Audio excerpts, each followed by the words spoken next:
El fin de los ayatolás, el día después. ¿La oposición iraní puede tomar el control?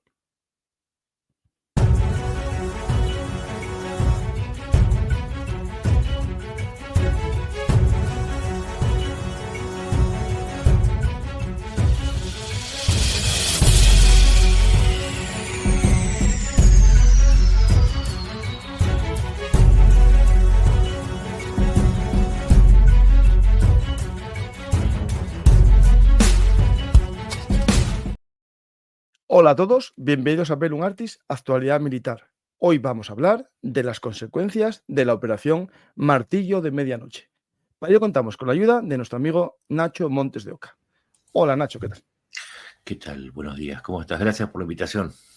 Pues Nacho, muchas gracias por venir y vamos a hablar de un tema que ya habíamos quedado ayer de tratar, que era el tema un poco que qué pasará, ¿no?, si cae el régimen de los ayatolás o si se debilitan los cimientos de una teocracia que lleva gobernando desde los años 80 Irán.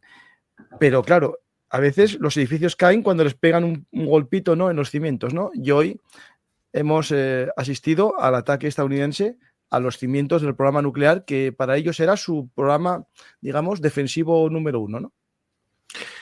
Sí, todavía hay que ver si cae. Sí. O sea, lo que estamos viendo ahora es el ataque más frontal que recibe Irán desde la guerra con Irak en la década del 80. Pero es un ataque letal y también hay que tener en cuenta el factor son 47 años de revolución que no resultaron exitosos. O sea, hay que separar. Una cosa es Irán como potencia militar, ha destinado cantidades inmensas de dinero, y otra cosa es Irán como Estado-nación, con una economía debilitada y un frente interno donde el descontento es mayoritario, ya lo hemos visto desde la revolución de los velos. Y antes de eso hubo, si mal no recuerdo, en 2019, una serie de manifestaciones, básicamente por el precio del combustible, pero que en realidad, como los velos, son signos de algo mucho mayor. Normalmente el precio del combustible y los velos esconden después expresiones mucho más agresivas en contra del régimen. Ahora, si llegara a caer, hay dos riesgos, ¿no? Porque hay, como en todo, no es que es lineal y decimos, bueno, pasa esto, entonces pasa lo otro.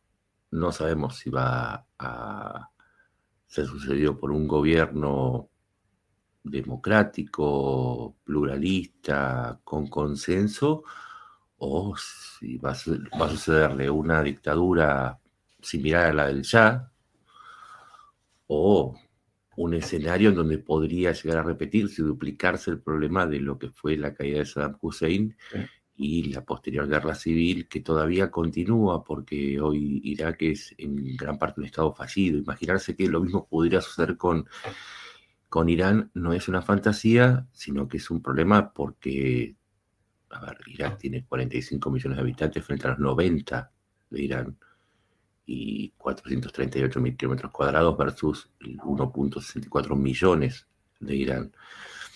Así que es una verdadera incógnita qué es lo que va a saber. Hay mucha gente que está apresurando para anticipar que va a suceder tal o cual cosa, pero es Medio No, Oriente. es complicado, es muy complicado. Porque Nadie de hecho, sabe qué va a suceder. yo hace poco leí un artículo en New York Times de un opositor en el exterior hablando un poco de que cuidado con esto de que atacando el programa nuclear o atacando al régimen vaya a caer. Gran parte, digamos, de la población iraní ve ese ataque como un ataque contra Irán, no solamente contra el régimen. O sea, por tanto, ese efecto divisor a lo mejor no se logra e incluso el régimen, aunque pierda capacidad exterior, se puede reforzar internamente con mayor opresión, a lo mejor, sobre su pueblo, como hizo Saddam Hussein en la Primera Guerra del Golfo. Claro, acá hay que tener en cuenta que siempre hay dos corrientes que son muy poderosas. Una es el islamismo y otra cosa es el nacionalismo. Y toda la península, a ver, todo Medio Oriente está recorrido incluyendo a Israel. Religión y Estado son dos fuerzas poderosísimas, pero no siempre se combinan con la misma dosis. Lo que sí es que siempre está presente una u otra. Entonces, Irán, aparte hay que tener en cuenta que son décadas de adoctrinamiento. Son décadas donde hay 5 generaciones de iraníes que vienen siendo educados en la idea del gran Satán, que sería Israel y Estados Unidos, pero también en un proyecto que es muy anterior a la revolución islámica actual, que es la idea de Persia, ¿sí? A su vez, los persas son el 60% de la población. Después, si querés, contamos cómo es el resto, pero los persas aglutinan a las otras etnias o a la mayoría de las otras etnias en un proyecto de nación emparentado con la idea, esto es como en Rusia o Estados Unidos o Gran Bretaña, en la idea del imperio, ¿sí? Que es una idea ancestral, donde hay un antecedente de un imperio que debe ser reconstruido y eso lleva a que la política exterior se oriente en esa dirección. Mira, por ejemplo, Eso hay, puede... Nacho, te interrumpo, pero esta imagen Sí, que sí, voy a poner tiene que ver con esto que comentas, que es los 2000 años del Imperio Persa, que en su momento el Shah de Persia celebró lo grande, con desfiles al estilo de los asánidas y los aquemenidas, para unificar la historia de Persia. Y al final, el Irán posterior, aunque cambia el nombre oficial, ¿no?, por Irán en vez de Persia, sigue heredando ese imperio persa, ¿no?, ese concepto imperial de Persia, ¿no? claro, sí, además es tan fuerte que permitió que un militar de rango medio se nombrara monarca de Persia. Sí, sí. O sea, el Shah de Persia no es que viene de una dinastía milenaria. Y esas anomalías, ¿no? Que cualquiera se nombre monarca, como que un ayatolá haga de lo que era un país laico una dictadura teocrática, eso es Irán. O sea, puede variar de un extremo al otro con una facilidad asombrosa. Entonces, de nuevo, no hay que vender todavía algo que no existe, ¿sí? De hecho, no sabemos qué puede llegar a existir. Puede que se quede justamente el régimen o que cambie, pero no tenemos ni siquiera pistas de lo que puede llegar a suceder. Sabemos lo que puede salir mal, pero de lo que va a salir bien todavía no. ¿Y por qué? Y ahora expliquémoslo si querés. No hay oposición. Esto, el que quiera saberlo, el comienzo de este programa tiene que ver con este hilo en tu cuenta de Twitter, en el que vas explicando este hecho, ¿no? De que hay oposición o no hay oposición, ¿no? Y por lo menos el que quiera que te siga en Twitter, eso va a ser la única obligación que tienen los oyentes hoy, seguirte en Twitter, que es Nacho Mondeo o Nacho MDO en Twitter, ¿vale? O en X, para que la gente. Pues, Nacho, la primera pregunta, es decir, ¿hay oposición o no hay oposición? No hay mucha oposición numérica. Se estima que el apoyo al régimen va del 30 al 40%. Esto se puede medir cuando llaman a elecciones quiénes van a votar, ¿no? Que es muy bajo, sí, es muy bajo. Sí, sí, efectivamente. Suponiendo que algunos van obligados pongámosle que podría bajar a un 30%, ¿sí? Ahora, tenemos entre un 60 y un 40 y un 70% de la población que está en contra. ¿Hay algún partido que los represente? No. Primero, expliquemos el mecanismo el mecanismo político actual de Irán. Como es una teocracia, el ayatolá y 2 consejos que están formados por religiosos, ¿sí? El Consejo del Discernimiento, o sea, está en el hilo. Tienen la potestad de decidir quién puede ser candidato o no. Con esto se pueden imaginar que no hay candidatos, o sea, de la oposición. La única oposición que se permite es la oposición complaciente, y por lo tanto no están permitiendo que haya agrupaciones políticas. El segundo mecanismo, que es igual de fuerte, es la NAJA. La NAJA es la policía política del régimen, 260.000 miembros, pero también se apoya en los ciudadanos que respaldan al gobierno. Cualquier intento de disidencia, cualquier intento de organizar por fuera del sistema algún tipo de oposición es reprimida. Van directo a la cárcel. Y no es que van a la cárcel solamente como un correctivo. Las cárceles de Irán son tremendas. Hay torturas, hay juicios sin garantías, hay condenas larguísimas. La última fue el último intento de armar una oposición adentro. La lideró Musavi, que era un ex primer ministro, que en el año 2009, cuando fue la primavera árabe, se postuló. Como era ex ministro, no hubo problema, pero apenas empezó la campaña, empezó a reclamar un cambio liberal, ¿sí? Que aflojaran las normas religiosas, que hubiese más participación política de la oposición, etcétera. Hubo millones de personas que se manifestaron a su favor y fue derrotado en las urnas por Ahmadinejad. Ahora bien, fue derrotado, pero ahí vino la mayor parte de las manifestaciones, porque dijeron esto fue un fraude. Dijeron tener pruebas, como Venezuela, para poner un ejemplo. Y hubo una represión brutal, tan brutal como la que hubo en la represión que hubo en la Revolución de los Velos. Entonces, con estos mecanismos, sea por la prohibición de llegada, o por el impedimento de llegada, o por la represión, hace que no haya oposición interna. Sí hay una oposición política externa. La principal es la del Consejo iraní, que tiene su sede en Francia. Es un dato importante, en Francia, en Europa, que reúne particularmente reúne a toda la variedad posible de opositores en la diáspora, particularmente un grupo que era un grupo terrorista, que en el 81 fue El masacrado. Consejo Nacional de Resistencia, Consejo Nacional de Resistencia de Irán. Es un gobierno en el exilio, ¿sí? Y el principal componente, el más dinámico, son los mujahidines de Irán, ¿sí? Estos mujahidines intentaron un golpe en el 81, un levantamiento, fueron masacrados y se unieron al Consejo. Ahora bien, el Consejo tiene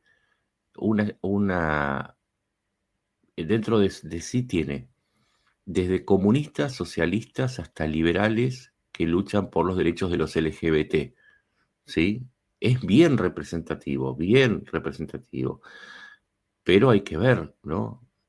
Porque hace muchos años que es parte de los 4 millones de exiliados iraníes, no tienen presencia dentro de Irán, ¿sí? Son numerosos, pero no están dentro de Irán.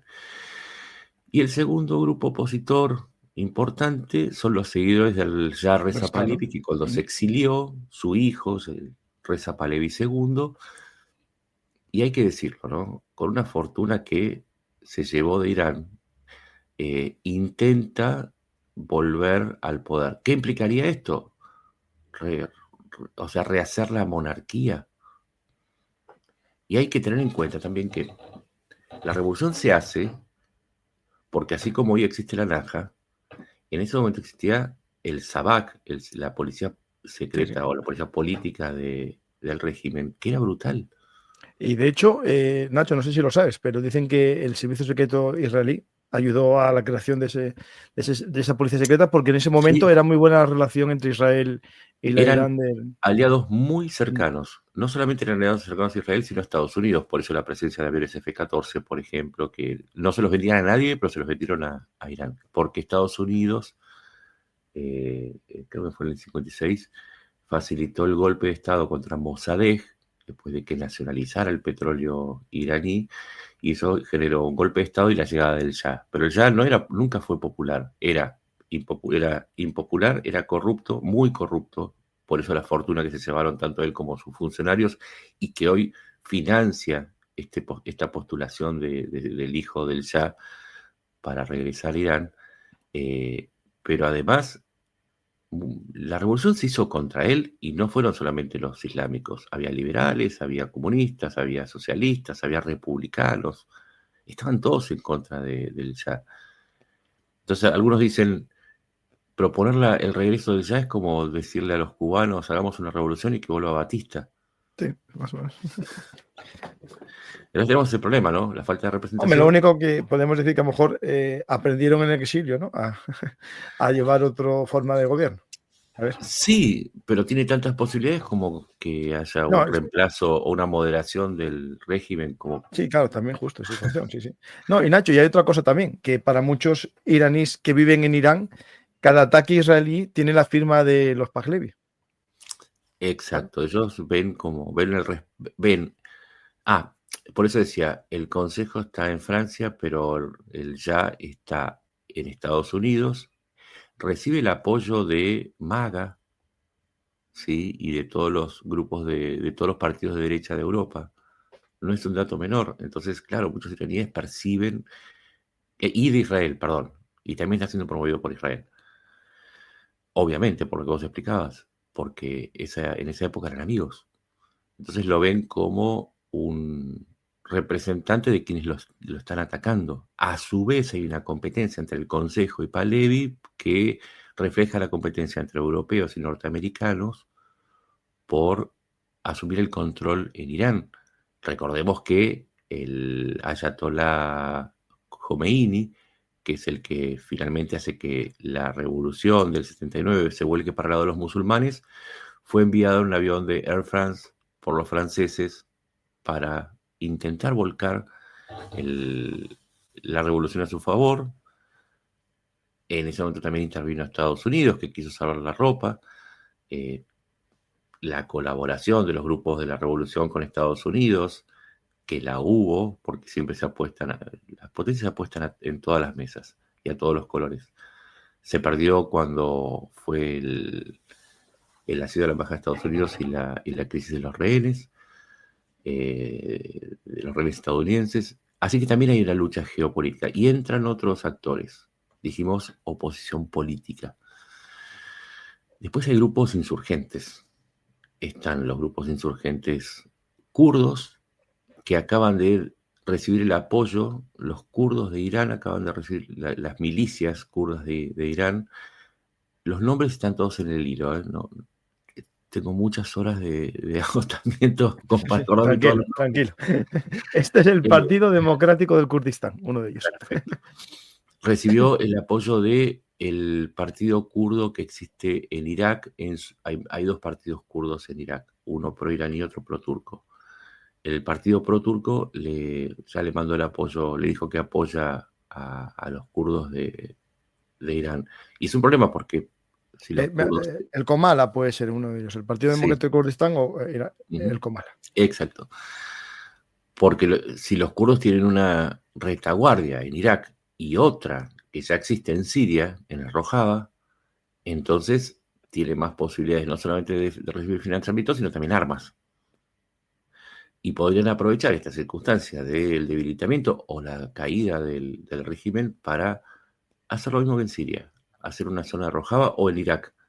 En el norte de Irak hay una zona autónoma de kurdos que negocia con el gobierno central, pero ya desde una autonomía que está asentada y que se maneja con el... Ya más con petróleo. Tienen las olas de petróleo que llegan hasta Tikrit. Básicamente los yacimientos de Tikrit. Eso es un problema. Después viene el otro grupo, al sur oeste, que son los baluchíes. Los baluchíes también tienen un movimiento armado, han atacado, pero desde hace muchos años, al gobierno de Teherán, sobre todo a las fuerzas de la Guardia Revolucionaria Islámica, porque son los que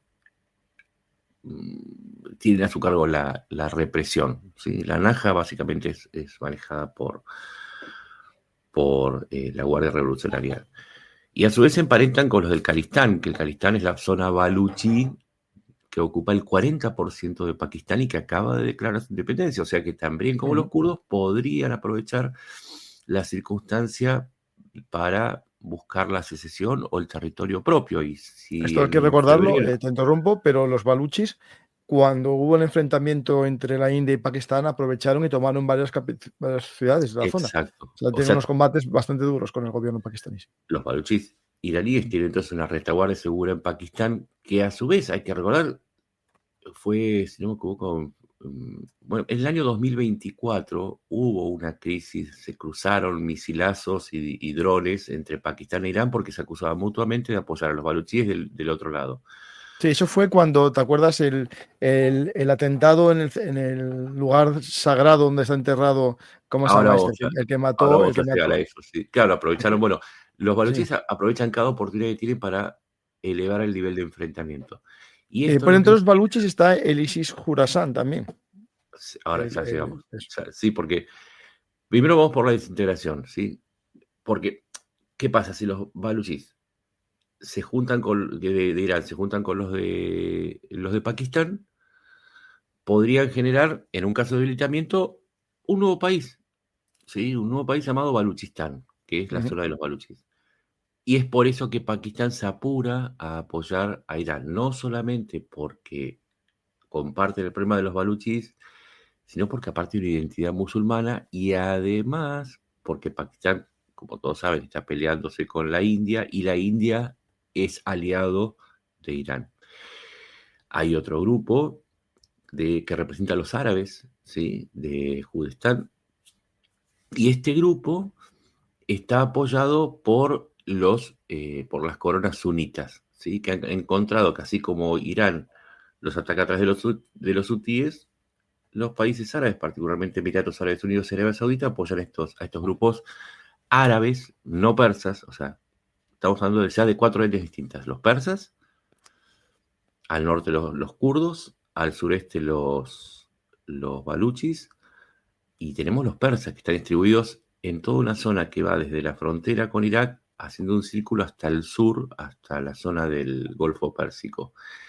Son sunitas, entre el 10% y el 15% de Irán son sunitas, la gran mayor parte son persas, son chiitas, ¿sí? La gran etnia son los persas, que son chiitas, igual que los luros, ¿sí? Hay otra etnia que mayoritariamente sunita, que son los azeríes, ¿sí? Entonces ya tenemos otra etnia más, ¿sí? Kurdos, Por eso luros. hay que recordar que Irán es aliado de Armenia, para no dar más fuerza a los azeríes de Azerbaiyán. Claro, porque los azeríes, que hay 20 millones de azeríes en Irán y 10 millones en Azerbaiyán, podrían buscar la continuidad cultural y étnica para unirse con entre azeríes, y ahí hay otro riesgo de disgregación territorial. Es un riesgo real y hay varios interesados. Primero, Azerbaiyán, que es aliada a su vez de Israel, es un país musulmán, pero es aliado de Israel. Israel le provee de armas, esas armas lograron derrotar a los armenios, ¿sí? Ahora se entiende, lo que vos decías, armenios aliados de Irán, azeríes aliados de Israel. Entonces empieza a cerrar un poco más el tema. Pero a su vez los azeríes son turcos, y también son aliados de los turcos, que es el otro que le provee de armas a Azerbaiyán. Y a los turcos les convendría muchísimo que esa parte azerí del norte de Irán se segregue de Irán y se una a Azerbaiyán. ¿Por qué? Por una cuestión económica. Hasta ahora, para sacar el gas de Azerbaiyán y venderlo a Europa, tiene que pasar por Georgia, que ahora es territorio ruso, o encontrar la forma de sortear el territorio de Armenia. Armenia separa en dos a Azerbaiyán, ¿sí? Hay un enclave. Este enclave que veis aquí en el mapa. Uh-huh. Entonces ahí hay un corredor, se llama el corredor de Sangre Sur, que es lo que quiere Azerbaiyán, que en cualquier momento va a atacar a Armenia para cortarla en dos. Pero si los azeríes se unieran, evitaría el problema de Armenia. Por eso no es una fantasía, porque tanto los turcos como los israelíes tienen motivos. Los israelíes porque debilitarían la extensión territorial de Irán, y los turcos porque tendrían una continuidad territorial. O sea, están los componentes para una guerra civil. Dijimos a los sunitas, claro, perseguidos por ser sunitas por la mayoría chiita, lura y persa y lura. Hay otro grupo sunita, que es el que vos nombrabas. Los sunitas, en su versión más extremista, son los salafistas. Y cuando decimos salafistas, hablamos del ISIS. ¿Sí? Los salafistas pueden ser de Al Qaeda o del ISIS. Vos tenés podés elegir la versión terrorista que a vos te guste.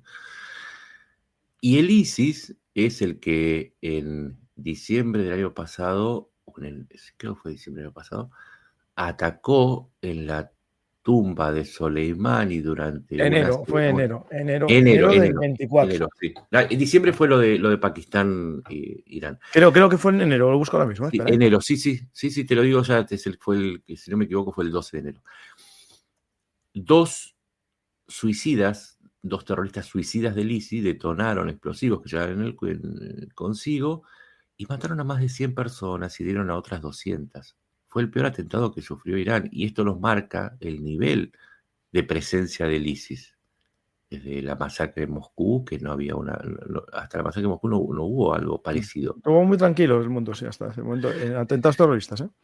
Entonces, con esto que estamos diciendo, tenemos, por un lado, falta de una posición estructurada, pues si hubiese una posición estructurada dirías, bueno, todos estos problemas se resuelven con un nuevo gobierno, pero no hay gobierno, hay gobierno en el exilio que a su vez está peleado modelos republicanos diversos por un lado y monárquico con recuerdos represivos del otro. Dentro tenés muchísimas tensiones étnicas que podrían hacer que se disgregue el país, por eso cuando decíamos puede ser Irak, no nos estamos equivocando. Recordemos, Irak está dividida hoy entre un surchiita pro-iraní, un gobierno sunita de coalición, pero que tiene que negociar con las bandas armadas que heredaron la enorme cantidad de armamento que había acumulado Saddam Hussein.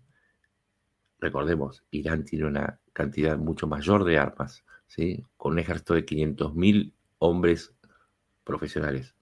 Imagínense la cantidad de armas que hay en Irán, como para alimentar un fenómeno. Aparte, tiene fuerzas armadas, tiene guardia revolucionaria, tiene las milicias estas Basij, tiene la policía, no es decir, hay mucho. Claro, o sea, es un escenario parecido. Y como Irak también tienen al norte a los kurdos, y a su vez dentro de Irak había judíos, cristianos, caldeos, había mosaico. Entonces, oposición no hay. Y si la hay, es un problema, porque si caen los ayatolas, todo el tablero queda dividido en muchos colores y con muchas potencias interesadas, y este es el último dato que doy para la siguiente pregunta. Irán tiene la tercera reserva mundial de petróleo y comparte con Qatar el yacimiento de Pars, o North Dome, ¿sí? Que es el mayor yacimiento de gas del mundo. Entonces, si a todo esto le sumamos que las potencias obviamente van a querer hacerse con el control, no si no pueden de Irán de la parte productiva o de la parte estratégica, porque también tiene una posición estratégica extremadamente importante, yo diría que junto con Turquía el encuentro entre Oriente y Occidente, de ahí el imperio persa, ¿no? Y su lugar. Claro. Yo ya tengo programas en el canal de historia sobre la ruta de la seda y la importancia de Persia, y de hecho Trajano ya en su momento, su operación para invadir Persia era para acercarse a la ruta de la seda y quitar intermediarios. Es decir, esto no hay nada nuevo. O sea, tenemos también factores históricos ancestrales, con lo cual podemos decir que es un lío, no es, mucha gente dice, y yo comparto, ¿no? Que es un gobierno que promueve el terrorismo, que trajo muerte, que trajo destrucción, está bien, pero ojo con apagar los incendios con gasolina. Ojo con eso. Es el problema que.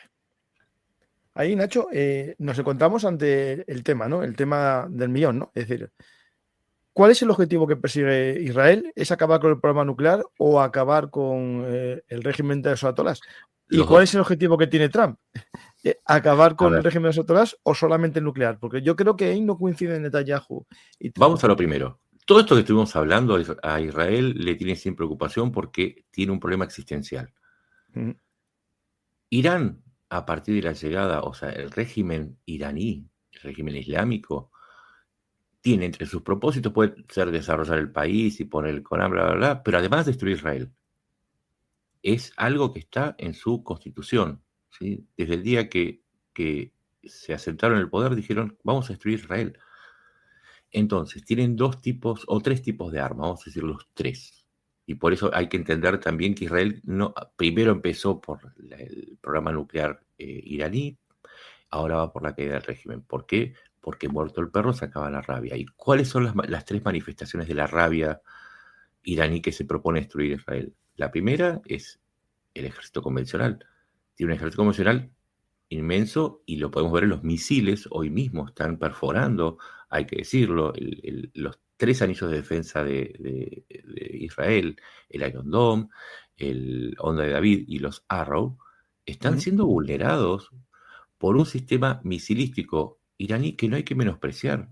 Han lanzado 600 de un total de 3.000, pero además tienen un ejército poderosísimo que hace que, y es un país inmenso con muchos habitantes que Para una hace invasión terrestre es imposible, o sea, imposible por imposible. Israel. O sea, Por Israel Afganistán imposible. sería un poroto al lado, ¿sí? Porque dijimos por cantidad de armas, pero aparte tiene un ejército muy poderoso. Ese es el primer desafío que ya está atacando a Irán. Es El verdad, segundo, Nacho, sobre los misiles, fallan por saturación. Yo estoy viendo los datos y más o sí, menos interceptan el 90%, que eso es mucho. El tema, claro, si te lanzan 400, claro, te caen. Alguno te cae seguro. El sí, tema es y que hoy, está bajando la cadencia. Yo creo que está claro, bajando baja la cadencia, pero porque. también, ojo, que también baja la efectividad. Hoy fueron 25 y hubo 10 impactos. Bueno, estos últimos no los veo yo. Entonces, no, digo, Ahí porque abajo no hay sí, que ahí bajó, sí, sí. subestimar ni menospreciar a nadie. Y esto lo sabe Israel. Vos dijiste recién que pasa el 10%. Ahora vamos a la segunda amenaza. Ujú. Si dentro de ese 10% hubiese uno con una bomba atómica, Ya estaba ya. Armado. Israel básicamente son 3 núcleos. Jerusalén, Tel Aviv y Haifa. No, y cerca. Tel Aviv y Haifa Sí. están relativamente cerca. No, O pero sea, digo, vos le pegás esos 3 y el resto se cae. Digo, no. Eliad no se defiende solo. Ahí lo que habría sería, digamos, el miedo a la respuesta israelí, que es la doctrina Sansón, que es destruir todo. Pero Israel bueno, tiene entre 80 y 100 ojivas nucleares, claro. ¿sí? Pero a Israel no le importa, porque una vez que le cayó una No, bomba no, ya nuclear, están fuera, ya no, ya ya están, está ya fuera, ¿no? Y desapareció. no es Sí, sí, sí, solamente sí, la sí. explosión, es también el efecto. Es un país muy pequeño, 22.000 kilómetros cuadrados. La contaminación radiactiva Imposible en vivir. campos de cultivo, en aguas, haría invivible el país. Y ahí está el otro problema. Ese es el segundo efecto. Con ese 10%, insisto, Israel tiene para fabricar entre 8 y 10 bombas nucleares. Con una salva de 100, imagínense, es real el riesgo que corre Israel. Pero además está la tercer pata. La tercer pata del ataque de Irán son los proxies. El 7 de octubre es solamente la expresión más macabra del uso de proxies. Hezbollah, Hamas, los hutíes, Yihad Islámica. El terrorismo está causando a lo largo de la historia miles de muertes en Israel. Y cuando digo miles, no estoy exagerando. Hoy Israel tiene a lo sumo 30, 40 muertos. Es lo que provocó uno solo de los comandos en 2 casas, en 4 casas de un kibutz el 7 de octubre. Y no hablamos de poca gente, hablamos de cientos y cientos de miles Sí. de efectivos de milicias terroristas, ¿sí? De hecho, todavía no han logrado tomar Gaza. El ejército más poderoso de Medio Oriente no logra tomar Gaza. No va a derrotar a Hezbollah, a Israel. A lo sumo lo va a hacer retroceder. Lo va a Esa hacer inoperante, pero eliminarlo no, porque claro, es eso. Sí, y aparte les eliminás, y esto va a una pregunta que me vas a hacer de la eliminación del ayatollah. Vos podés eliminar al ayatollah y va a pasar lo mismo que con Y te Hamas. viene otro, y otro, Viene y otro, otro, y y otro, y otro, y otro, y otro. cada cual más bruto. Pero Y cada aparte vez no, y cargado cada de vez más fanatizados también. exactamente. Y Porque ahí hay son otra los cosa bien mártires de interesante. los que sobreviven al mártir, que a su vez. Sí, Ujú. sí, sí. El valor de la vida. Para a mí que me maten, o sea, vamos vos y yo a una trinchera, vos te matan y yo digo, uy, todo mal, Sí, perdimos sí, la sí, mitad. claro. ¿Cómo es la mentalidad terrorista? Es distinto. Mataron a uno, tenemos un mártir. Gloria, qué bueno lo que pasó, ahora tengo un mártir. No es el mismo valor, por eso el atentado suicida, el valor que se le da a la vida es la del entra dentro de la martirología. El mártir es un valor positivo. Algunos dicen, no, vamos a matar a tal. Vas a crear mártires que son motivos para seguir la lucha. Si se entiende ese cambio de mentalidad, ¿Se entiende por qué son capaces de armar túneles abajo de los hospitales? Porque crean, más allá de lo que les sirve racionalmente, desde el punto de vista de su cultura, ya va más allá de la religión, están creando mártires y son motivos para seguir. O sea, no son derrotas para ellos. A ver, el martirio para ellos es una vía a lo que antes se llamaba el héroe, ¿no? Es decir, en todas las culturas el Claro. héroe es un ejemplo a seguir y por desgracia en estas culturas el martirio es la vía para ser héroe y es un ejemplo a seguir, ¿no? Es decir, esto, aunque Y nos además, parezca extraño, parece extraño, pero para ¿no? ellos es lo normal. Sí. Y No, hablamos- pero es extraño en nuestra sociedad actual. Pero siempre el hombre buscó el héroe en la época clásica, buscó el santo como ejemplo de forma de vida en la época más religiosa, y ahora el mártir en la época, digamos, religiosa, vinculada a la parte militar de ese martirio Ujú. en una Pero guerra por elementos religiosos. hay una diferencia crucial. En la cultura occidental, por lo general, el héroe lo que busca es triunfar Sí, sí, triunfar, y sí, disfrutar sí, del, sí. No, no del busca la retiro. muerte. La muerte es una consecuencia Claro. que a veces viene, pero no se busca, sí. Como decía El Patton, el mártir, héroe es el que hace que otros mueran por su claro. país. Lo más parecido a un mártir es Sí, Jesús, sí, sí. sí. Pero Jesús, después, en nuestra religión, revivió, o sea que la muerte era nada más que un medio. Pues hubo En mártires, pero no, que no en el buscaban el mártir sacrificio de nadie, sino el suyo. En el mártir la muerte es un fin. Sí, Entonces sí. cuando dicen hay que matar a la ayatolá, va a venir otro, y otro, y otro. Hoy Nasrallah fue reemplazado, y es como una cremallera. Van saliendo uno atrás del otro. ¿Cuántos comandantes pueden matar? Ese es el problema, que los tres brazos que tiene Irán tienen garras que son reemplazables, y no es tan fácil. Ahora, ¿qué es lo que dice Israel? Y ahora terminamos de entender por qué pasó del plan nuclear al régimen como objetivo. Dicen, si se acaba el régimen, todo esto se acaba. Todo este sistema se acaba. A lo sumo quedarán los grupos separados, los hutíes, los Hamas y Hezbollah, y los podremos atacar sin ese apoyo que reciben del régimen. Ahora se entiende entonces por qué Israel pelea por su supervivencia y por qué busca la caída del régimen, no solamente del plan nuclear. Ahí acá entra lo que dice Estados Unidos. No hay que subestimar ni sobreestimar. Israel es muy poderoso, sí, es la potencia hegemónica, pero no deja de ser un país pequeño. Necesita Estados Unidos no solamente las bombas para llegar a Fodro. Para sostener una guerra, vos necesitas no solamente dinero en cantidades inmensas. Ya Estados Unidos le giró entre asistencia y ventas, más el apoyo, un valor aproximado a $60.000 millones, si contamos los 14.000 millones que le dio en armas solamente Trump. Hay que contar otro tipo de asistencias, probablemente lleguen a 23.000 millones. Más las ventas de 14.000 millones, más otros programas, más el costo de proteger a Israel, porque Estados Unidos protege a Israel, aparte de los 3 círculos, están los misiles TAAD, que desplegó Estados Unidos para defender a Israel de los misiles balísticos, está la flota, perdón, está la flota, o sea, lo que tenés es que Estados Unidos está gastando cantidades inmensas de dinero, ¿sí? Solamente el despliegue de Biden por 60 días salió $4.500 millones. Así que para darse una idea de lo que vale. Entonces, si es y lo la que otra, me comentabas, sí. Nacho, cuelgas y sigo yo hablando. ¿Sí? ¿Es importante? No, todo bien, no, No, no vale, puedo. vale, vale, vale. No, y después está la otra cuestión. Estados Unidos le tuvo que dar 14.000 bombas aéreas para hacer la campaña contra Hezbollah y contra Hamas en Gaza. Entonces, además de las bombas, necesita misiles, necesita pertrechos, necesita alimentos, Israel está en una crisis económica que nadie se da cuenta. En total han quebrado 40.000 pymes, producto de la movilización, porque es un país de... ¿Cuánto? Vamos, con 11 millones de reservistas que dejan personas. su vida profesional para estar en el Claro, ejército, claro. sí, 11 millones de personas. Tenés movilizados 600.000, tenés al 10% de tu población movilizada.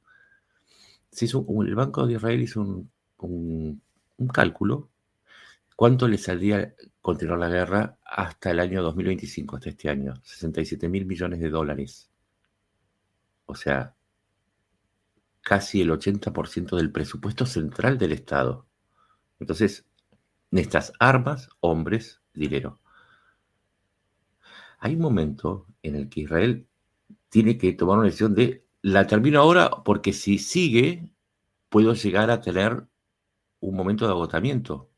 Y el agotamiento implicaría la posibilidad de una derrota militar por desgaste en uno o más frentes. Por eso el apuro de Israel. No es solamente porque Irán está a punto de tener la bomba, es también porque hay un punto en que necesita la ayuda de Estados Unidos, pero Estados Unidos está al frente de Trump, que es una veleta. Hoy te apoya, ayer no apoyó y mañana no sabes si te va a apoyar.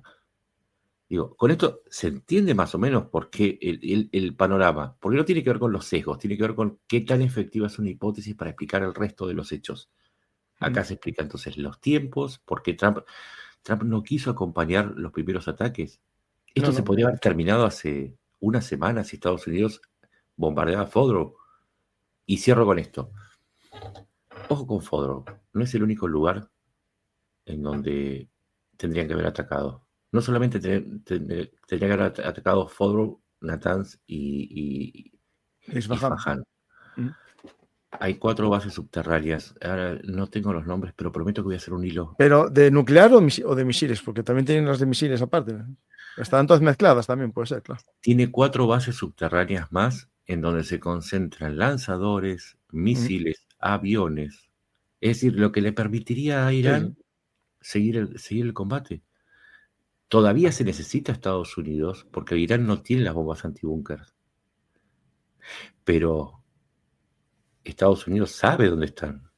Bueno, Digo, yo no sé si vos lo claro, yo sabés, lo tengo Estados Unidos. claro, lo tengo claro porque en Diego García debe haber acumulados ahora mismo, no sé si ya 8 o 9 B6, B2, perdona, B2 con las GBU, y los que atacaron salieron de Estados Unidos no vía Pacífico, sino vía Atlántico. Por lo tanto, los que ayer salieron por California tienen que estar en Diego García ahora mismo. Por lo tanto, hay más B2 esperando alguna Sí, orden. pero otro detalle, fueron directos. Sí, fueron directos de Estados Unidos. No Sí. usaron las bases de la zona. No, Por Diego lo tanto, no García. están queriendo involucrar a Sí. Qatar, Arabia Saudita, Emiratos Árabes Unidos, Bahrein, Omán y Jordania, ni Egipto, que son los lugares donde hay bases. Entonces, ahí también hay un motivo para desconfiar de Trump, que acaba de recibir 4.000 billones, o sea, 4 millones de millones de promesas de inversiones de los países sunitas que no quieren que la situación siga escalando y por eso le pedían a Trump que no atacara y que negociara. Por eso, a pesar de que muchos dicen que esto fue una jugada de Trump, hay que decir algo, que Israel ataca un jueves y para el sábado Estados Unidos tenía previsto una reunión con los iraníes en Omán. Es decir, Trump quería negociar. Ahora, claro, yo lo que no sé, Nacho, te interrumpo porque contamos lo mismo, pero no sé si este ataque iba parte de la negociación. Es decir, el plazo de 60 días que puso en su momento Trump acabó y el día siguiente ataca a Netanyahu previo a esa negociación. Claro, no, sería para decir negociar o no negociar. perdón, los 15 días también se los dio a Putin. Los Bueno, no, plazos pero que Trump acaba de dar 2 semanas y atacó el tercer día. por eso, justamente, los plazos de Sí, Trump por no eso. tienen, No, no Trump tienen, no tiene seriedad no en tienen eso. ninguna importancia. No tienen la menor importancia los planos voy a terminar la guerra de Ucrania en un día. No, la realidad es que había hubo una reunión en Roma y después había una reunión en Omán. Netanyahu, con el ataque del jueves, le arruinó los planes del Premio Nobel de la Paz. Vos preguntabas qué es lo que quiere Estados Unidos. No importa, no tiene la menor importancia lo que quiere Estados Unidos. Aquí importa lo que quiere Trump. Estados Unidos es un gobierno verticalista que no tiene una política exterior, no la tiene. Lo que tiene es la genitalidad de Trump. Trump hace lo que se le canta a las bolas, para decirlo claramente. ¿Sí? Esa es la política exterior. Lo decide en el día a día Trump. Dice, bueno, ahora ataquen. No paren. Con sus cosas, gobiernos anteriores, republicanos o demócratas, tienen un Consejo de Seguridad y el presidente obedece no es que sigue, obedece los consejos de sus asesores, pero también de la oposición, que forma parte de los comités del Senado, que son los que marcan las normas. Trump no. Es que es tal cual, es como te lo digo. Hoy es la política exterior de Estados Unidos es genital. Depende de los genitales de Trump. Sí, sí. Entonces, Israel no puede depender de eso. Hoy, como buenos surfistas, se suben a la ola de que Trump está está de humor, está con humor israelí. Pero mañana puede darse vuelta porque vinieron los cataríes, que son aliados de Irán, y le dicen, nosotros te regalamos un avión que sale Muy guay, muy guapo, más guapo que el tuyo. 400 millones de dólares. No querrás que te lo quitemos. Parece una tontería, pero lo pueden lograr. Pueden decirle, a cambio lo que te pedimos es que vuelvan a negociarse. De hecho, con este ataque, Arabia Saudita, Emiratos Árabes Unidos, Qatar, Omán, Turquía, Egipto, todos dijeron, es un desastre lo que hiciste. Es un desastre. Pero yo creo pero Nacho, y si lo dicen con la boca pequeña, porque a ninguno de ellos les interesa un Irán con un arma nuclear. No les interesa un Irán con arma nuclear, pero tampoco les interesa un Israel hegemónico. No, tampoco, no. Por eso yo digo que quieren que Trump no quiere acabar con el régimen de los ayatolás. Claro, que no lo que No. que desnuclearice Eso, a justo, pero Irán. que siga allí como una amenaza en la zona y un punto de equilibrio. Arabia Saudita el año pasado, a instancias de China, hizo un acuerdo, normalizó las relaciones con Irán después de 19 años. Las relaciones que no normalizó con Israel. Es decir, hay otro dato que es que las coronas sunitas encontraron un modo de relación en la medida que Irán iba siendo debilitada por los israelíes. Pero además de todo esto, hay una realidad. Chiitas, sunitas están separados, pero siguen siendo musulmanes. Siguen siendo musulmanes. Y eso explicaría por qué los aviones tuvieron que ir directo y no usaron las bases de Estados Unidos, como en la Guerra del Golfo, que se usaron las bases de los países árabes para atacar a Saddam Hussein. En este caso no se usó, no es un detalle menor, es un detalle militar, pero extremadamente importante desde lo político. ¿Por qué? Porque le dijeron, primero, que nosotros no estamos de acuerdo con eso, y segundo, porque además de los 3.000 misiles que llegan a Irán, hay un total de 20.000 misiles que no tienen alcance para llegar a Irán, pero sí para atacar blancos en los países árabes. Sí, digamos que esos son los alcances medios que no llegan a Israel, pero pueden atacar los pozos petroleros al otro lado del Golfo Pérsico. Por las buenas o por las malas no les conviene. Están también bajo amenaza o de acuerdo con Irán, que Irán dice, yo no quiero caer, el régimen dice, yo no quiero caer. ¿Se entiende, no? La diferencia entre... Sí. Claro, yo te entiendo, Nacho, perfectamente. Porque yo es lo que pienso. Quieren acabar con el programa nuclear de Estados Unidos, pero no tanto con el régimen por las consecuencias que puede derivar una guerra a largo plazo. Por ejemplo, si se cumple la amenaza que hoy acaba de publicar medios iraníes de cerrar el estrecho de Hormuz. Claro, si cierran eso... Por ejemplo, se cierran el estrecho de Hormuz y ya no tienen más ingresos los países petroleros. Hay que abrirlo, se abriría... Puedes usar el gasoducto y el oleoducto que va hacia el Mar Rojo. Al Mar Rojo, el Mar Rojo los hutíes le dijeron, nosotros tampoco vamos a dejar pasar a nada, y te bombardean esos ductos en 2 minutos. ¿Sí? Ahí, Nacho, sí. ¿Sabes quién es el más perjudicado? ¿Sabes quién es el más perjudicado por un cierre de estrecho de Hormuz? China. Europa. No, y China. Europa menos. China le compra el 18%. El 60% del petróleo que sale del estrecho va a China. Sí, porque Estados Unidos en gran medida es autosuficiente. Sí. El segundo es Europa. A Europa se le corta la llegada del petróleo. O sea, tiene una crisis. Sí, pero no todo, No, pero Europa tiene todavía fuentes diversas y tal. Pero le afectaría muchísimo. O sea, sería como una crisis del gas por la que se generó con Rusia, pero ahora tendría una caída en la oferta de petróleo. Molestaría a todo el mundo porque... Sí, porque el precio global subiría. Exacto. Aunque tú no compres en el Golfo, el precio del de Guinea te sube. Entonces, ¿por qué ataca a Israel? Porque Israel lucha por supervivencia. ¿Por qué ataca a Irán? Porque también lucha por supervivencia, pero no de Irán, del régimen, que es diferente. Son diferentes. Por eso digo, no es lo mismo, no es simétrico, porque hay muchos pro-iraníes que dicen, no, porque está en peligro Irán. Irán no está en peligro. O sea, Sí, a ver, si llegaran a lanzar las bombas nucleares que tiene Israel, sí, seguramente sería una masacre, pero no se va a terminar Irán. Ahora, si se cumpliera la amenaza de los iraníes, se termina Israel. Y no estamos exagerando, se termina, no existe más el país Israel, porque quedaría muy poco para defenderlo.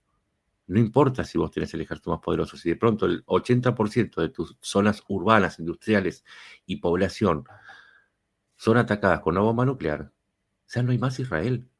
Se entiende la diferencia entre el peligro existencial, y esto no tiene que ver con ser pro o a favor de nadie. No es simétrico. En absoluto, hay muchas asimetrías, pero además eh, Irán tiene bajo amenaza a todo el resto de los países de la región. Y además, el gran satán para Irán es Israel y Estados Unidos, aunque Occidente. Así que con eso terminamos de pintar un panorama en donde mucha gente dice que es que el problema es que es el mismo que con Ucrania y Rusia, lo ven como un partido de fútbol. No está ni delimitado un campo de juego, los equipos no son iguales, no tienen el mismo número de integrantes y no hay reglas. Y en este partido, cuando termina el tiempo, no se van al vestuario y se van a sus casas. Acá es existencial, es a muerte, ¿sí? Que se entienda esa muerte. Y juegan las tribunas. Nadie está afuera, ¿sí? No es que las tribunas van a decir a favor de uno u otro, ya sea por el precio del petróleo o por el terrorismo o por lo que fuese.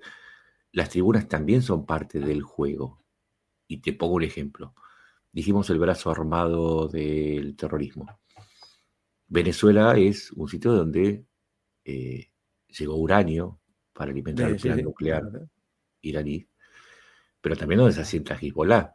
Hezbollah, que está presente en la triple frontera entre Paraguay, Argentina y Uruguay, lavando dinero, que está aliado con los cárteles mexicanos y colombianos. Y que además en el 93 y el 94 mató 100 personas donde estoy, en Buenos Aires. O sea, pueden ejecutar acciones terroristas en cualquier lugar y ya amenazaron con hacerlo. Entonces, ni siquiera te diría que juega también la tribuna. Juega el barrio donde está la cancha y juega toda la ciudad donde está la cancha. Porque puede explotar en cualquier lado. No es Irán contra Israel. Es un conflicto inmenso que no se resuelve matando a la ayatollah ni pensando en la oposición. Quizás muerto el perro, muerta la No, viene rabia. otro. No, yo eso lo tengo bien claro y hice varios vídeos explicando lo que no. Incluso fanatizaría más al régimen, yo creo. Claro. Quizás la hipótesis más lógica sería así, terminar con el régimen para acabar con una parte del problema que son los tentáculos de la revolución islámica. Pero bueno, eso ya los cortaron Pero, bastante. Yo creo que están ya poca fuerza mm, tienen. Hasta Hezbollah no hizo nada en defensa. Podía haber hecho algún ataque a Israel, no hizo nada, está calladito. Incluso sí. ayer dijeron que iban a ayudarles, pero hace unos días dijo, cuando nos atacó a nosotros Israel, vosotros no hicisteis nada. Y las Exacto. relaciones ya no son tan buenas con los proxies. Pero Hezbollah no va a dejar de existir. ¿Por No, qué? no, no, Porque no, ni se jamás. Aunque financia, como dijimos, se financia con lavado de dinero, narcotráfico, etcétera, sí. etcétera. Jamás no va a dejar de existir. Tiene 7.000 millones de dólares de capital ahora en Turquía, además de en Qatar. La yihad islámica está presente en la Franja de Gaza y en el sur del Líbano. Es decir, no hay soluciones mágicas, ¿sí? No es bombardear Fordow, no es terminar con el régimen, no es... Eso es para acabar el programa nuclear. Lamentablemente vamos a tener que Parcialmente. seguir trabajando y reportando mucho sobre este conflicto. No es Netflix, no es la No. Copa Europea, esto es Medio Oriente. Y dentro de poco volveremos a hablar del tema, seguro. Pues, Nacho, mira, hay una noticia que me decían que si soy yo el que me lo inventé. Dicen, ¿pero realmente quiere cerrar el Golfo? ¿El Estrecho de Hormuz? Sí.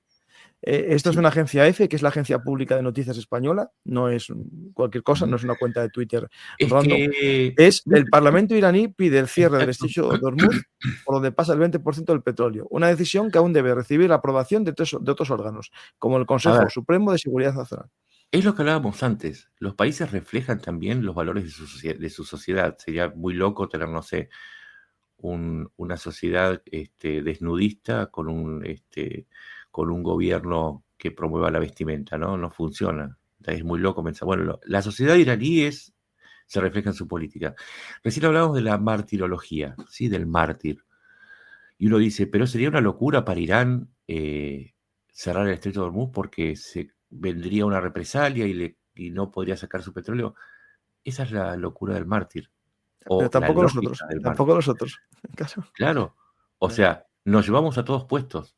Sí, yo sé que pierdo un montón, pero me llevo a todos puestos. Y aparte les serviría para presionar indirectamente una negociación con Irán. Y tiene miles, si dijimos que tiene miles de cohetes, tiene decenas y decenas de miles de medios para cortar el estrecho de Hormuz. Es una Ahí zona tiene lanchas muy pequeña. rápidas, minas, drones, misiles. El tema es que no tiene una Absolutamente. verdadera armada porque optó por una pequeña armada, la pequeña guerra, que es como llaman antiguamente. Para que no sea destruida tan fácilmente. Tiene artillería, o sea, vos con un cañón de 155 kilómetros a 30 kilómetros, con 40 kilómetros de alcance, no necesitas ni siquiera acertarle a un petrolero que es un blanco enorme, ¿sí? Estamos hablando de Muy buques grande, de sí. hasta 300 metros. Con solo bombardear, frenás a todos los que vienen atrás. Con eso bloqueás el estrecho de Hormuz. No es solamente destruir, es amenazar. Con amenazar ya lo lograste.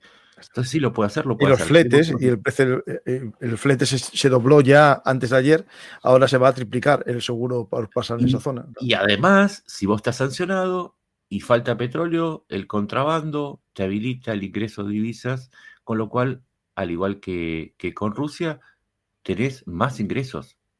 Hay que entender cómo funciona el mundo. Por eso decía, a veces lo que parece irracional tiene un sentido concreto y lógico y una utilidad enorme. Uh-huh. Pues Nacho, vamos a algunas preguntas del público para Dale. que no sobrepasar la entrevista porque sé que tienes prisa. ¿Qué tanto esta acción de Trump es una distracción de los problemas internos en los que ha asumido a Estados Unidos? No hay que olvidar que Trump prometió no involucrar a su país en guerras. Bueno, esto es una operación rápida, especial. Sí, Sí. esto le va a demandar miles y miles de millones de dólares, porque esto no termina acá. Le va a obligar a rehacer todo su sistema de alianza, hacer concesiones. Pero Trump, sí, no tenía otra. No es deliberadamente una distracción. Por ahí le saca provecho distrayendo de los problemas internos que son enormes. Las cifras de Estados Unidos son patéticas, ¿sí? Una crisis de deuda galopante, una inflación que está creciendo, un enfrentamiento interno que es cada vez más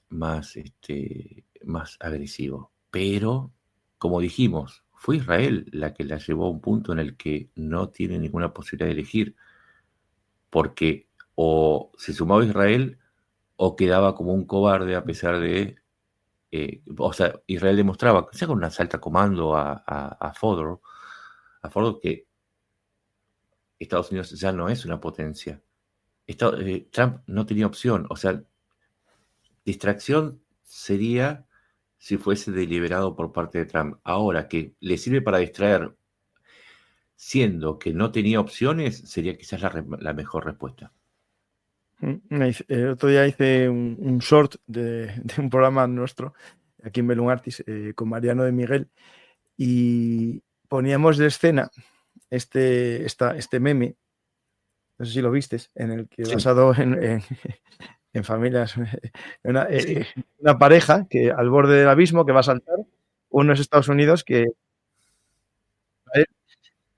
y salta Israel y después Uh-huh. Sí. Y así varias veces hasta que se anima a saltar Estados Unidos, ¿no? Sí. Lo Y que por no eso sabemos insisto, es quién animó a quién, ¿no? A lo mejor uno a otro. atacó algunas, nada más. Hay muchas más. Sí, Hay sí. por lo menos 4 más. Sí, Y ahí puede estar el uranio. Israel, a ver, el tema es que yo creo que gran parte, esa parte de uranio a más del 80 y pico, 90, puede estar ya guardado en otro sitio. Seguramente, por eso digo, hay más El almirante instalaciones. Garat, él decía que estaría bajo la central nuclear civil que tienen eléctrica en la costa. Ahí, Puede estar repartida en muchos lugares. Son 408 kilos. Con 60 kilos ya tenés una bomba nuclear. Uh-huh. ¿Le O una sorprende bomba que sucia. Sí, una bomba sucia, sí. Para tener una bomba Una nuclear bomba ya tiene que estar a 90 reparta más o menos. radiación en un país tan pequeño como Israel. Sí. No necesariamente tiene que llegar en un misil. El régimen está en un dilema según atacando un rotor mayor económico y militar, lo cual puede tirar el régimen, pero negociar y agachar la cabeza también puede debilitar mucho el régimen, ¿cierto? Es decir, si escala atacando el estrecho de Hormuz, la respuesta estadounidense va a ser grande, pero si no hace nada, el régimen le van a decir que débil eres, que no haces nada, ¿no? Claro. Entonces el régimen está obligado a Claro, escalar, claro. porque no le queda otra, porque hablamos de distracción. Si no tenés pan, le tienes que dar circo.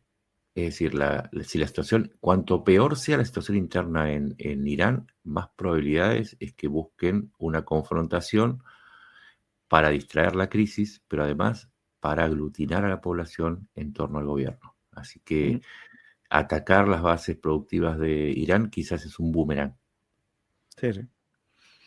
Hablan aquí de que no es solo Diego García porque es británico, es cierto, es un territorio que todavía no se... que los británicos estaban dudando o tienen que dar la independencia, pero como está esa base ahí no la están Sí, dando. pero por la ley de préstamos y arriendos, Estados Unidos tiene derecho de uso, es más, Pero claro, sin autorización de ningún tipo, a lo mejor, claro, tienen que pedir algún permiso como o queda atención. mal, claro, sí, claro, pero puede quedar mal los británicos si autorizan salir los aviones desde ahí. Bueno, Igual Gran yo, Bretaña ya está, es parte porque defendió sí, sí, a sí, Israel, así defendió, que sí, sí, está en la lista de blancos. Hay una cosa sí, sí. que mucha gente no le presta atención, yo no lo dije en ningún lado, lo voy a decir acá. Ojo con la fatua. Una fatua es un mandato religioso de asesinato de una persona, ¿sí? Como Bueno, le tocó a Salman Rushdie. Salman Rushdie, y lo intentaron, ¿eh? No es que no Y lo haya intentado. intentaron. Este es uno de los mayores miedos de los funcionarios occidentales. Una fatua contra cualquier persona va más allá de la permanencia en el cargo. Es una condena de por vida porque es una obligación para los musulmanes llevarla a cabo. Ojo con eso. Sí, sí. ¿Cómo se confirma cuándo ha sido el daño al programa nuclear iraní? Bueno, eso es complicado. Las imágenes satelitales se ve la perforación y en una zona de la montaña se ve un colapso. Es decir, yo Sí, tengo aquí apreciado el colapso, os lo pongo ahora mismo, es, porque es verdad, es claro, que casi no se ve una imposible. gran explosión porque no hay nada dentro que explote. Es como si una persona fuera a ser operada de un tumor, ¿sí? Vos no, si no te dejan ver qué pasa en el quirófano, porque así funciona la propaganda, lo que vos tenés que ver es qué pasa después con esa persona. Bueno, veamos la capacidad de Irán después de estos ataques y ahí nos vamos a dar cuenta si fueron exitosos o no. Es por los resultados que tenemos que juzgar, pero los resultados militares o no. Aquí se Si ve una perforación y aquí un Ujú. colapso Sí, cerca. sí, pero insisto, esa es una de las 5 que tiene. Sí, sí, sí, sí, sí. No, está Tabriz, pero también fue atacada. Los israelíes atacaron varias bases de misiles. Está Lo que la no sé, base Águila 44, de la cual casi nadie habla. La base Ujú. Águila 44 está a 100 kilómetros, de Teherán, pero nadie sabe exactamente dónde. Yo Pero esa fue no, hecha esa no, para no la tengo situada. alojar aviones también. Imagínense el tamaño. Irán se está preparando hace mucho tiempo. ¿Mm? Vamos un par de preguntas más y finalizamos. ¿El ataque de Estados Unidos no va a levantar el relato de los grupos integristas islámicos que estaban durmiendo en el mundo? Sí, Pues sin sí, ya dudas. te digo yo que sí. Es el brazo este que decíamos. Esto se parece mucho al guión de Irak. ¿Esto no debería preocuparnos? ¿No va a unificar al pueblo iraní? Es lo que decíamos antes. Sí, Sí, sí, no te lo sí, dijimos. hay un riesgo de un Irán 2.0. Pero 2.0 no porque sea más moderno, sino porque multiplicado por 2.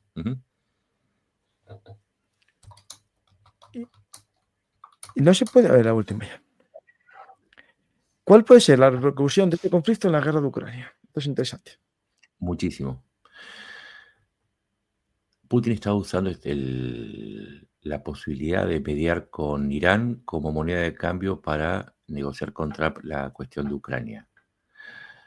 Rusia recibe no solamente misiles, drones y artillería de Irán, los drones son lo más importante, sino que además es una de las vías de contrabando que tiene Irán para componentes críticos. ¿Sí? A través del Mar Caspio hay una ruta que funciona a todo trapo. No puede perder Irán. Irán, después de que salió o que está fuera de Siria, porque tanto la Latakia como Tartus están prácticamente desactivadas, no funcionan como bases. Eh, Irán es lo que le quedaba de presencia en Medio Oriente y a partir de acá quedaría encajonada. Tercero, se rompió un tabú. Estados Unidos no se ocupa de guerras ajenas. Ahora ya no hay motivo para decir que la de Irán no, que la de Rusia y Ucrania no. ¿Necesita de Europa para el conflicto de Medio Oriente? ¿Saben que sí? ¿Saben que se necesita mucho más a Europa? Porque Europa es la que controla también juntos. Si Europa no colabora en el equilibrio de Medio Oriente por sus intereses económicos y por su injerencia política o por su influencia política, Trump no puede pisar firme en Medio Oriente. Entonces tiene que hacer algo con respecto a la actitud que tiene con los europeos. Así que sí, modifica todo. Y aparte tiene que, ante Putin, ¿cómo le dice ahora a Putin? No, te espero.